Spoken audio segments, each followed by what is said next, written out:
Hello बच्चों, नमस्कार। एक बार फिर से स्वागत है आपका मेरे यूट्यूब चैनल में। और इस वीडियो में मैं आपको ऑर्गेनिक नेम रिएक्शन का पार्ट 3 कराने वाला हूँ। ऑलरेडी 2 वीडियो जो होता है टॉप 10 रिएक्शन का जो है अपलोड हो चुका है। ये जो है आपका लास्ट वीडियो होने वाला है ऑर्गेनिक नेम रिएक्शन का। तीनों वीडियो को जो है आप करके जाइए। आपको 15 से 20 क्वेश्चन जो है इसी नेम रिएक्शन से जो होता है डायरेक्टली आपको देखने को मिलेंगे। तो ऑर्गेनिक नेम रिएक्शन जो होता है काफ़ी अधिक इम्पोर्टेंट है ना। सारा चीज़ का जो है प्लेलिस्ट बना हुआ है।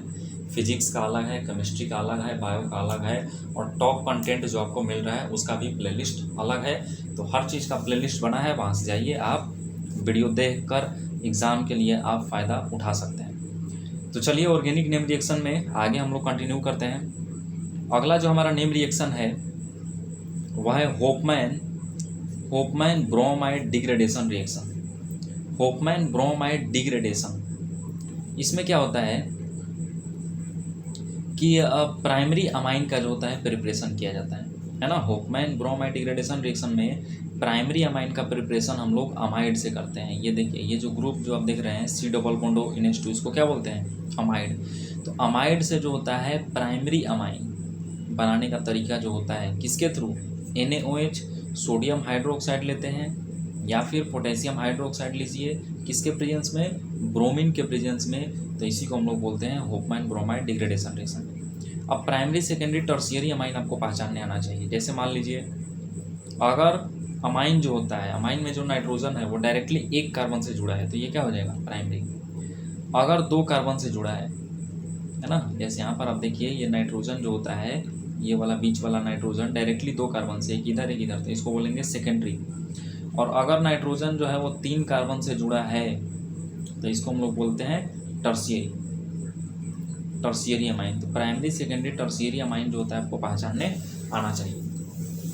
तो इसमें कौन अमाइन बनाते हैं? सिर्फ और सिर्फ प्राइमरी अमाइन जो होता है बनाते हैं। और प्राइमरी एलिफेटिक अमाइन भी बना सकते हैं, एरोमेटिक अमाइन भी बना सकते हैं। एलिफेटिक आपको पिछले वीडियो में जो है नेम रिएक्शन का बता चुके थे कि एलिफेटिक एरोमेटिक को आपको अच्छे से समझ जाना है। जैसे CH3 इनके साथ जो होता है, अगर कोई ग्रुप लगाए NH2, तो इस टाइप का क्या बोलते हैं? इसको बोलते हैं एलिफेटिक। और अगर बेंजीन रिंग के साथ जो होता है डायरेक्टली NH2 लगाए तो इसको हम लोग बोलेंगे एरोमेटिक, है ना। तो इसमें एरोमेटिक प्राइमरी अमाइन भी बन सकता है और एलिफेटिक प्राइमरी अमाइन भी बन सकता है। कैसे बनता है एक बार फिर से आप समझ लीजिए। अमाइड का रिएक्शन जो होता है, जब हम लोग अमाइड का रिएक्शन जो होता है सोडियम हाइड्रोक्साइड या फिर पोटेशियम हाइड्रोक्साइड के इथेनॉलिक एक्वस सॉल्यूशन में जब ब्रोमीन को ट्रीट कराते हैं तो वहाँ से जो होता है हमें अमाइन मिल जाता है। अब देखिए, इसको डिग्रेडेशन रिएक्शन नाम से ही बोला जा रहा है। इसका मतलब है कि जितना कार्बन शुरू में अमाइड में रहता है, अमाइड में जैसे मान लीजिए कि इस R के पास जो है, हम मान लेते हैं कि 1 कार्बन है और यहाँ पर 1 कार्बन है, 2 कार्बन है। तो जितना कार्बन शुरू में रहता है अमाइड में, उससे 1 कार्बन कम वाला जो होता है अमाइन बनता है। शुरू में आप देखिए, मान लेते हैं कि R के पास 1 कार्बन है, एक 2 कार्बन है। यहाँ पर जो आप देख रहे हैं कि प्राइमरी अमाइन जो बन रहा है उसमें सिर्फ और सिर्फ 1 ही कार्बन है। तो 1 कार्बन कम वाला जो होता है हमें अमाइन जो होता है इसमें बनता है प्राइमरी अमाइन जो होता है 1 कार्बन कम वाला जो होता है। 1 कार्बन जो होता है ये सोडियम बाइकार्बोनेट के रूप में जो होता है वो निकल जाता है। यही लिखा हुआ है कि जो अमाइन बनता है वह अमाइड से 1 कार्बन कम जो होता है उसमें होता है। तो इसको बोलते हैं हम लोग क्या? Hopman bromide degradation reaction. ध्यान रखिएगा, इंपॉर्टेंट है। अगला जो है उसको बोलते हैं गैब्रियल पॉर्थेलामाइड सिंथेसिस। अगला जो नेम रिएक्शन है वो है गैब्रियल पॉर्थेलामाइड सिंथेसिस। इसमें क्या होता है जी? इसमें भी हम लोग प्राइमरी अमाइन को ही बनाते हैं। इसमें जो होता है, आप अभी जान लीजिए कि सिर्फ और सिर्फ प्राइमरी एलिफेटिक अमाइन को बनाते हैं।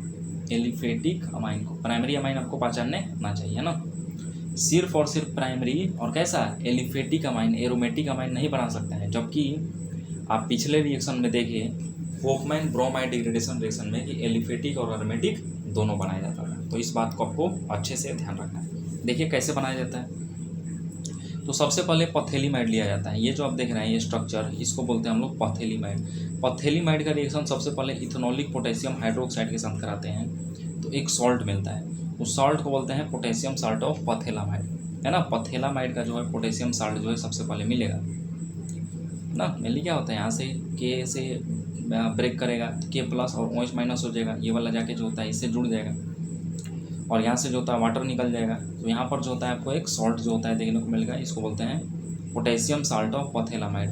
अब ये जो साल्ट आ गया इसका रिएक्शन हम लोग किसके साथ कराते हैं, अल्काइल हेलाइड के साथ कराते हैं। तो जब अल्काइल हेलाइड के साथ कराएंगे तो एक और जो होता है इंटरमीडिएट मिलेगा, उसको बोलेंगे एन अल्काइल जो होता है पथेलामाइड, है ना। ये क्या करेगा, इस के को जो होता है ये आर के द्वारा जो होता है यहाँ पर रिप्लेस कर दिया जाएगा, इसी को बोलेंगे एन अल्काइल पथेलामाइड। अब जब जो है एन अल्काइल पथेलामाइड जो है बन गया तो तीसरा स्टेप में क्या करेंगे कि इसका हम लोग अल्केलाइन हाइड्रोलाइसिस कर देंगे, मतलब एक्वस NaOH लेंगे, है ना।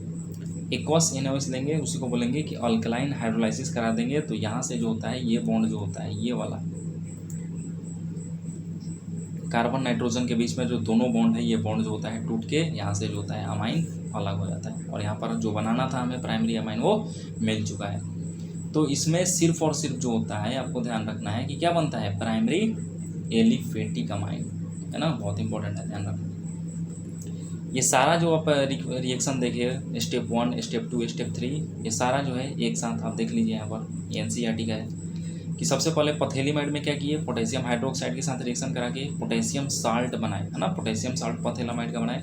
अब इस पोटेशियम साल्ट के साथ आप देखिए RX क्या है जी, अल्काइल हेलाइड है, इसके साथ रिएक्शन किए तो हमें एक इंटरमीडिएट मिला एन अल्काइल पथेलामाइड और इस एन अल्काइल पथेलामाइड में अल्कलाइन हाइड्रोलाइसिस करा दिए, मतलब एक्वस पानी में मिला हुआ NaOH जो होता है लिए, ये जो है इस बॉन्ड को जो होता है ब्रेक करके जो होता है यहाँ से जो है हमें प्राइमरी अमाइन बना देगा। नोट करने वाली बात यह है जो कि मैं शुरू से बोल रहा हूँ कि एरोमेटिक प्राइमरी अमाइन जो होता है इससे हम लोग नहीं बना सकते हैं इस मेथड से। गैब्रियल पथेलामाइड सिंथेसिस से एरोमेटिक प्राइमरी अमाइन मतलब बेंजीन के ऊपर अगर NH2 इस टाइप से लगा, इसी को क्या बोलते हैं एरोमेटिक। तो ऐसा अमाइन जो होता है इससे नहीं बनाया जा सकता है। क्यों, क्योंकि आप यहाँ जो देख रहे हैं ये जो पोटेशियम साल्ट है पथेलामाइड का, इसका nucleophilic substitution reaction alkyl halide के साथ पॉसिबल है, लेकिन अगर आप इस अल्काइल हेलाइड की जगह पे अराइल हेलाइड ले लीजिएगा तो अब जो है कोई यहाँ पर रिएक्शन नहीं होगा, कोई न्यूक्लियोफिलिक सब्स्टिट्यूशन नहीं होगा। जब रिएक्शन आगे बढ़ेगा ही नहीं तो हमें यहाँ पर प्राइमरी अमाइन कहाँ से देखने को मिलेगा, है ना। इसलिए ये जो पोटेशियम साल्ट है पथेलामाइड का, इसका रिएक्शन सिर्फ अल्काइल हेलाइड के साथ ही पॉसिबल है। ये do not undergoes nucleophilic substitution with anion formed by the phthalimide, मतलब ये अराइल हेलाइड के साथ जो होता है वो न्यूक्लियोफिलिक सब्स्टिट्यूशन रिएक्शन में नहीं जाता है, इसलिए प्राइमरी एरोमेटिक अमाइन जो होता है इसे नहीं बनाया जा सकता है। तो मैंने पूरा डिटेल में आपको बार बार समझा दिया है। चलिए अगले रिएक्शन पे चलते हैं। अगला जो नेम रिएक्शन है वह है कार्बाइल अमाइन जो होता है रिएक्शन, इसी को हम लोग बोलते हैं आइसोसाइनाइड टेस्ट। इसी को क्या बोला जाता है, आइसोसाइनाइड टेस्ट। देखिए कार्बाइल अमाइन रिएक्शन में क्या होता है, इसमें जो है एलोफेटिक या फिर एरोमेटिक कैसा भी जो होता है प्राइमरी अमाइन, चाहे एलिफेटिक हो या फिर एरोमेटिक हो, उसका रिएक्शन जो होता है हम लोग कराते हैं क्लोरोफॉर्म और इथेनॉलिक KOH मतलब इथेनॉलिक पोटेशियम हाइड्रोक्साइड के साथ। अब देखिए यहाँ पर रिएक्शन ये क्या है जी, एलिफेटिक प्राइमरी अमाइन है। एलिफेटिक भी हो सकता है या फिर एरोमेटिक भी हो सकता है, जैसे हम एक एरोमेटिक वाला भी आपको बनाकर नीचे नीचे दिखाते हैं। तो यहाँ पर RNH2 के साथ रिएक्शन क्लोरोफॉर्म के साथ कराएं, यहाँ पर भी आप क्लोरोफॉर्म ले लीजिए और इथेनॉलिक पोटेशियम हाइड्रोक्साइड के साथ कराइए, उसको लेके आप हीट कर दीजिए तो आपको यहाँ पर जो होता है जो मिलेगा वो मिलेगा आइसोसाइनाइड। और आइसोसाइनाइड को ही क्या बोलते हैं, कार्बाइल अमाइन। यहाँ पर भी आप देखिएगा तो यहीं मिल जाएगा, ये NH2 जो है अब ये किस में कन्वर्ट हो जाएगा, NC में कन्वर्ट हो जाएगा, इसके साथ साथ KCl और वाटर जो होता है मिलेगा। तो इसी को हम लोग बोलते हैं आइसोसाइनाइड टेस्ट। और सिर्फ जो होता है यहाँ पर प्राइमरी एलोफेटिक या फिर एरोमेटिक देता है। सेकेंडरी और टर्शियरी अमाइन जो होता है कोई कार्बाइल अमाइन रिएक्शन जो होता है नहीं देता है, मतलब सेकेंडरी और टर्शियरी क्लोरोफॉर्म और KOH के साथ जो होता है रिएक्शन नहीं करता है ना। और जब ये आइसोसाइनाइड बनता है तो इसका बहुत ही ख़राब स्मेल होता है, फॉल स्मेलिंग होता है। तो ये जो आप देख रहे हैं ये किसी कंपाउंड में जो है प्राइमरी अमाइन है कि नहीं, इसको जांच करने के लिए भी इसका इस्तेमाल करते हैं, इसलिए इसको बोलते हैं क्या, आइसोसाइनाइड टेस्ट। क्योंकि अगर किसी कंपाउंड में प्राइमरी अमाइन है उसमें आप क्लोरोफॉर्म और इथेनॉलिक KOH लीजिएगा तो ये किस में कन्वर्ट हो जाएगा, प्राइमरी अमाइन, आइसोसाइनाइड में। तो ये कन्वर्ट हो रहा है, इसका मतलब है कि उसमें प्राइमरी अमाइन है ना। तो यही बोल रहा है कार्बाइल अमाइन या आइसोसाइनाइड टेस्ट इसको बोलते हैं, और ये प्राइमरी अमाइन को जो होता है टेस्ट के लिए यूज करते हैं। चलिए अगले रिएक्शन पे चलते हैं। अगला बोल रहा है कि नाइट्रस एसिड का रिएक्शन हम लोग कराएंगे। अमाइन का रिएक्शन जो होता है नाइट्रस एसिड के साथ हम लोग कराएंगे। तो देखिए यहाँ भी वही होता है कि अमाइन का जो होता है 3 क्लास होता है, प्राइमरी, सेकेंडरी और टर्शियरी। मेनली जो होता है नाइट्रस एसिड के साथ जो रिएक्शन है ये प्राइमरी का ही आपको एनसीईआरटी में दिया हुआ है ना, तो प्राइमरी का ही हम लोग यहाँ पर देखेंगे। तो जब प्राइमरी एलिफेटिक अमाइन, पहले हम लोग एलिफेटिक अमाइन का रिएक्शन नाइट्रस एसिड के साथ कराएंगे। नाइट्रस एसिड किसको बोलते हैं जी? HNO2। ये कैसे बनता है? सोडियम नाइट्राइट और HCl को जब मिलाएंगे तो यहाँ से HNO2 नाइट्रस एसिड बन जाएगा। इसी HNO2 को हम लोग नाइट्रस एसिड बोलते हैं। तो जब प्राइमरी एलिफेटिक अमाइन, ये देखिए क्या है, ये प्राइमरी एलिफेटिक अमाइन, इसका रिएक्शन नाइट्रस एसिड के साथ कराते हैं तो हमें एक डाइजोनियम साल्ट मिलता है। चूँकि हम लोग एलिफेटिक प्राइमरी अमाइन लिया है तो यहाँ पर एलिफेटिक डाइजोनियम साल्ट N2+Cl- को क्या बोलते हैं जी? N2+Cl- को बोलते हैं डाइजोनियम सॉल्ट। तो यहाँ पर चूँकि एलिफेटिक अमाइन लिया है तो यहाँ पर एलिफेटिक डाइजोनियम साल्ट बनेगा। और ये जो एलिफेटिक डाइजोनियम साल्ट होता है ये अनस्टेबल होता है, स्थिर नहीं होता है। तुरंत जो है ये पानी मिलाइएगा, तुरंत जो है ये ब्रेक कर जाता है किसमें? अल्कोहल में। मतलब आप बोल सकते हैं कि एक अल्कोहल बनाने का तरीका भी है ना। तो प्राइमरी एलिफेटिक अमाइन ये अनस्टेबल होता है, ये पानी के साथ मिलकर तुरंत अल्कोहल बना लेगा। और यहाँ पर मोस्ट इंपॉर्टेंट आप देखिए, यहाँ पर नाइट्रोजन गैस का भी इवोल्यूशन आता है। और ये जो नाइट्रोजन गैस का जो इवोल्यूशन होता है इसका हम लोग अमाइनो एसिड और प्रोटीन के एस्टिमेशन में इस्तेमाल करते हैं, है ना। उसको जांचने में जो होता है अमाइनो एसिड और प्रोटीन का एस्टिमेशन करने के लिए इस नाइट्रोजन गैस का जो होता है इस्तेमाल करते हैं। तो हम लोग एलिफेटिक के साथ देख लिए, अब एरोमेटिक के साथ देखते हैं, है ना। अब एरोमेटिक प्राइमरी अमाइन के साथ, जैसे ये इसी को बोल रहे हैं हम लोग एरोमेटिक। बेंजीन के ऊपर अगर NH2 है इसी को बोलते हैं एनिलीन, है ना। इसी को क्या बोल रहे हैं हम लोग? Aromatic primary amine. तो जब एरोमेटिक प्राइमरी अमाइन का रिएक्शन हम लोग NaNO2 और HCl के साथ करा रहे हैं, यहीं मिलके जो होता है क्या बना देता है जी? HNO2 नाइट्रस एसिड के साथ करा रहे हैं। तो यहाँ पर भी जो होता है डाइजोनियम साल्ट ही बनेगा, लेकिन अब जो डाइजोनियम साल्ट बनेगा वो हो जाएगा एरोमेटिक डाइजोनियम साल्ट। पहले चूंकि एलिफेटिक लिए थे तो एलिफेटिक बना था, अब क्या लिए? एरोमेटिक लिए तो एरोमेटिक डाइजोनियम साल्ट। और ये जो एरोमेटिक डाइजोनियम साल्ट होता है ये स्टेबल होता है। और ये कैसा होता है? स्टेबल होता है लो टेम्परेचर पर, 0 से 5 डिग्री सेल्सियस पर। और ये बनता भी कैसे है जी? आप देखिए यहाँ पर एनिलीन लिए, यही वाला। इसका रिएक्शन जब NaNO2 HCl यहाँ से नाइट्रस एसिड आया, टेम्परेचर आपको कम रखना है, 0 से 5 डिग्री सेल्सियस या फिर 273 से 278 केल्विन जो होता है टेम्परेचर रखिएगा, तभी जो होता है आपको डाइजोनियम साल्ट मिलेगा, है ना। और सेकेंडरी और टर्शियरी अमाइन ये अलग तरीके से जो होता है नाइट्रस एसिड के साथ जो होता है रिएक्शन शो करता है। तो ये आपको NCERT में नहीं दिया है तो इसके बारे में आपको नहीं जानना है, सिर्फ और सिर्फ प्राइमरी के बारे में आप जानिए। और एक बार जो है ये डाइजोनियम बन गया तो काफ़ी इंपॉर्टेंट जो होता है ये कंपाउंड होता है ना। अलग अलग तरीके का जो होता है इसे हम लोग एरोमेटिक कंपाउंड बनाने में इस्तेमाल करते हैं। चलिए अगले रिएक्शन पे चलते हैं। अगला रिएक्शन जो है ये सब नेम रिएक्शन नहीं है लेकिन इम्पॉर्टेंट है। अगला है कि अराइल सल्फोनाइल क्लोराइड के साथ जो होता है रिएक्शन, अराइल सल्फोनाइल क्लोराइड मतलब बेंजीन सल्फोनाइल क्लोराइड का जो होता है यहाँ पर बात कर रहे हैं। बेंजीन सल्फोनाइल क्लोराइड का रिएक्शन अब हम लोग अमाइन के साथ जो होता है कराने वाले हैं। तो बेंजीन सल्फोनाइल क्लोराइड इसको बोलते हैं C6H5SO2Cl, है ना। और इसी को हम लोग बोलते हैं हिंसबर्ग रिएजेंट। काफ़ी इंपॉर्टेंट है, कई बार जो है इससे क्वेश्चन आपके एग्जाम में पूछा जा चुका है ना। डायरेक्ट पूछ देता है कि हिंसबर्ग रिएजेंट कौन सा है, या फिर बेंजीन सल्फोनाइल क्लोराइड को मतलब स्ट्रक्चर क्या है इसका, तो C6H5SO2Cl को बोलते हैं।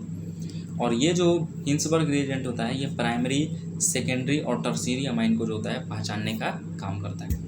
देखिए कैसे काम करता है। ये जो आप यहाँ पर देख रहे हैं ये क्या है? बेंजीन सल्फोनाइल क्लोराइड, है ना। इसी को स्ट्रक्चर में बनाया गया।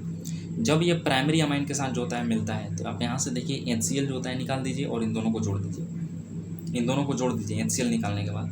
तो यहाँ पर देखिए कि एक हाइड्रोजन जो है वो नाइट्रोजन के साथ जो होता है लगा है ना। HCl निकलने के बाद जो होता है एक कंपाउंड बनता है, उसको बोलते हैं हम लोग N-इथाइल बेंजीन सल्फोनामाइड। और इस कंपाउंड में आप देखिए कि इस नाइट्रोजन के साथ एक हाइड्रोजन एटम जो होता है लगा है। चूँकि यहाँ पर सल्फोनाइल जो ग्रुप है ये स्ट्रॉन्ग इलेक्ट्रॉन विड्रॉइंग ग्रुप का जो होता है काम करता है, इसीलिए यहाँ पर जो हाइड्रोजन है ये हाईली एसिडिक हो जाता है। हाईली क्या हो जाता है जी, एसिडिक हो जाता है, और हाईली एसिडिक होने की वजह से आपको पता है कि एसिड है तो बेस में घुल जाएगा। इसलिए ये जो सल्फोनामाइड मतलब ये जो कंपाउंड जो आप देख रहे हैं ये अल्कली मतलब बेस में जो होता है वो घुल जाता है। क्यों घुल जाता है? क्योंकि ये हाईली एसिडिक हो जाता है ना। हाइड्रोजन जो होता है प्रेजेंस होने की वजह से, और ये हाइड्रोजन को मेनली जो होता है स्ट्रॉन्ग एसिड बनाने का काम जो होता है, ये स्ट्रॉन्ग इलेक्ट्रॉन विड्राइंग ग्रुप जो होता है, ये जो आप सल्फोनाइल देख रहे हैं इसी की वजह से होता है। तो एसिडिक होने की वजह से ये बेस में घुल जाता है। तो प्राइमरी अमाइन के बारे में क्या पता चला कि प्राइमरी अमाइन जो होता है बेंजीन सल्फोनाइल क्लोराइड के साथ मिलके एक ऐसा कंपाउंड बनाएगा जो कि हाईली एसिडिक होगा और वो बेस में घुलेगा। इतना बात आपको ध्यान रखना है। दूसरा देखिए, अब सेकेंडरी अमाइन का रिएक्शन हम लोग इस बेंजीन सल्फोनाइल क्लोराइड के साथ कराते हैं, तो यहाँ भी सेम वही होगा, है ना। ये जो आप अमाइन देख रहे हैं ये क्या है जी, सेकेंडरी अमाइन है। कैसे पहचाने? इस नाइट्रोजन को देखिए, ये 2 कार्बन के साथ जुड़ा है डायरेक्टली, है ना, तो इसलिए क्या हो जाएगा, ये सेकेंडरी अमाइन हो जाएगा। तो सेकेंडरी अमाइन के साथ कराएंगे तो यहाँ पर भी आप देखिए HCl निकालिए और प्रोडक्ट बनाइए। तो रिएक्शन तो हो रहा है, चूँकि अब यहाँ पर ये जो सल्फोनामाइड बन रहा है, अब यहाँ पर कोई हाइड्रोजन आपको नाइट्रोजन के साथ डायरेक्टली अटैच नहीं है, तो अब ये जो होता है एसिडिक अब नहीं बचा। मतलब रिएक्शन सेकेंडरी अमाइन के साथ तो हो रहा है, चूँकि ये कंपाउंड जो बन रहा है वो एसिडिक नहीं है, इसलिए ये बेस में नहीं घुलता है। एल्केली में कैसा हो जाता है, इनसोल्यूबल होता है, बहुत इंपॉर्टेंट है। और टर्शियरी अमाइन की बात करें तो ये तो बेंजीन सल्फोनाइल क्लोराइड या हिंसबर्ग के साथ जो होता है रिएक्ट ही नहीं करता है। इसका मतलब आप देख रहे हैं कि ये जो बेंजीन सल्फोनाइल क्लोराइड है इसको हम हिंसबर्ग रिएजेंट कर रहे हैं, बोल रहे हैं, ये प्राइमरी, सेकेंडरी और टर्शियरी अमाइन को पहचानने का काम कर रहा है। प्राइमरी अमाइन के साथ रिएक्शन करके बेस में घुल जा रहा है, सेकेंडरी अमाइन के साथ रिएक्शन तो कर रहा है लेकिन बेस में नहीं घुल रहा है, और टर्शियरी के साथ तो कोई रिएक्शन ही नहीं दे रहा है। तो ये बहुत इंपॉर्टेंट है, इसको ध्यान रखिए। आजकल क्या किया जा रहा है कि ये जो बेंजीन सल्फोनाइल क्लोराइड है इसको पैरा टोलुइन सल्फोनाइल क्लोराइड के साथ जो होता है रिप्लेस कर दिया गया, है ना। तो ये भी एक पॉइंट है, आप ध्यान रख सकते हैं। लेकिन प्राइमरी सेकेंडरी टर्शियरी अमाइन कैसे रिएक्शन करता है बेंजीन सल्फोनाइल क्लोराइड के साथ, ये आपको ध्यान रखना है ना। तो ये प्राइमरी सेकेंडरी टर्शियरी अमाइन के डिटेक्शन में भी यूज कर सकते हैं इसका। चलिए अगले रिएक्शन पे चलते हैं। अगला जो है वह है सैंड मायर रिएक्शन। सैंड मायर रिएक्शन, इसमें क्या होता है कि क्लोराइड हो गया, ब्रोमाइड हो गया, साइनाइड आयन जो होता है, ये सब न्यूक्लियोफाइल जो होता है, ये कॉपर प्लस, कॉपर का जो होता है 2 ऑक्सीडेशन स्टेट होता है, +1 और +2।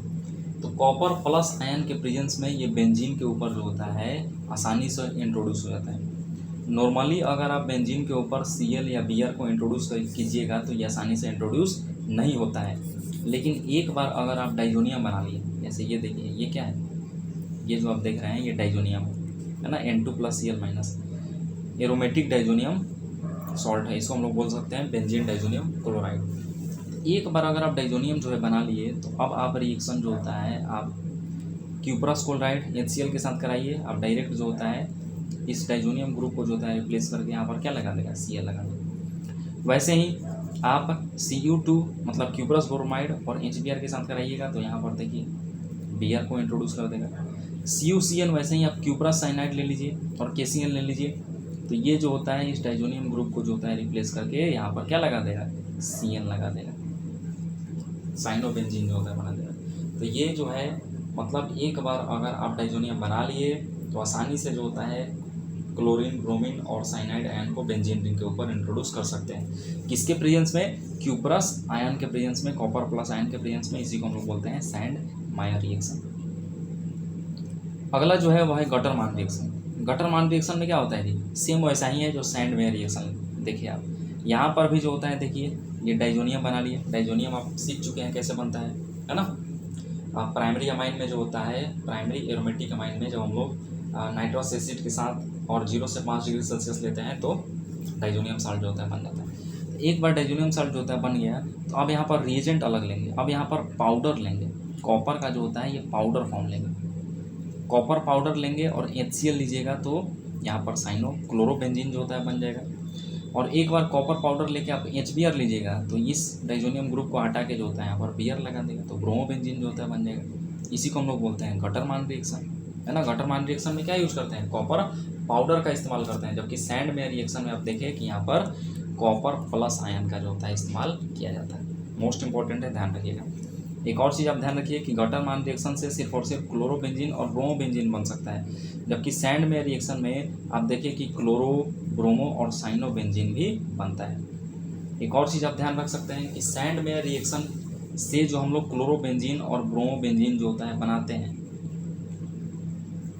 ये अच्छा मिलता है। सैंडमेयर रिएक्शन से जो होता है क्लोरोबेंजीन और ब्रोमोबेंजीन का जो यील्ड होता है वो अच्छा होता है गटरमान रिएक्शन के मुकाबले, है ना, गटरमान रिएक्शन के मुकाबले। एक आप पढ़े गटरमान कोच रिएक्शन, वो क्या होता है, वो बेंजीन से अल्डिहाइड बनाने का जो होता है तरीका होता है ना, बेंजीन को बेंजल्डिहाइड कन्वर्ट करने का तरीका होता है कार्बन मोनोऑक्साइड HCl और अनहाइड्रस AlCl3 के प्रेजेंस में। लेकिन ये जो है सिर्फ और सिर्फ क्या है, गटरमान रिएक्शन है, तो इसको भी आप ध्यान रखिएगा, कन्फ्यूज़ नहीं होना है। तो अगर आप इसमें अच्छे से देखिएगा तो क्लोरोबेंजीन और ब्रोमोबेंजीन को तो आसानी से बनाया जा सकता है, लेकिन आयोडोबेंजीन अगर बनाना हो, बेंजीन के ऊपर आयोडीन लाना हो, फ्लोरोबेंजीन बनाना हो, तो ये सैंडमेयर या फिर गटरमान रिएक्शन से जो होता है नहीं बनता है। नॉर्मली अगर आप आयोडाइड आयन को जो है बेंजीन रिंग पर सब्सटीट्यूट करना चाहिएगा तो आसानी से जो होता है इंट्रोड्यूस नहीं होगा।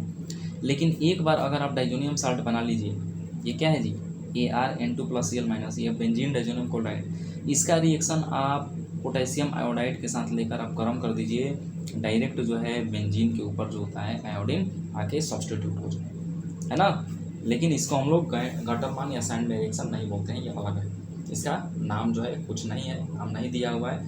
लेकिन अगर आपको बेंजीन के ऊपर आयोडीन लगाना है तो आप जो है पहले डाइजोनियम साल्ट बना लीजिए, उसके बाद पोटेशियम आयोडाइड लेके हीट कीजिए, आयोडीन जो होता है इंट्रोड्यूस हो जाएगा, आयोडोबेंजीन यहाँ से बन जाएगा।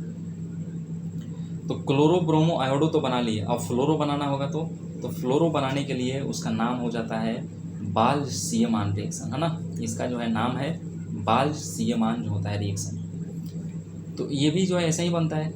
इसमें क्या किया जाता है, सबसे पहले डाइजोनियम साल्ट जो होता है बना लिए, है ना, बेंजीन डाइजोनियम क्लोराइड, इसका रिएक्शन हम लोग फ्लोरोबोरिक एसिड के साथ HBA4 जो आप देख रहे हैं इसको बोलते हैं फ्लोरोबोरिक एसिड, इसको जो है हीट करेंगे, इसके साथ जो होता है फ्लोरोबोरिक एसिड के साथ जो होता है मिलाकर इसको हीट करेंगे तो एक आपको इंटरमीडिएट मिलेगा, है ना, एरीन डाइजोनियम जो होता है फ्लोरोबोरेट, ये आप देख रहे हैं एरीन डाइजोनियम जो होता है फ्लोरोबोरेट, इसको आप हीट कीजिए, वहाँ से जो होता है इसको रिप्लेस करके यहाँ पर फ्लोराइड आयन को जो होता है इंट्रोड्यूस कर देगा, या फ्लोरीन को जो होता है इंट्रोड्यूस कर देगा, और यहाँ से जो होता है आपका बन जाएगा फ्लोरोबेंजीन। तो फ्लोरोबेंजीन जो होता है डाइजोनियम साल्ट से बनाने का जो तरीका होता है उसी को हम लोग बोलते हैं बाल्ज-सिएमान जो होता है रिएक्शन, है ना।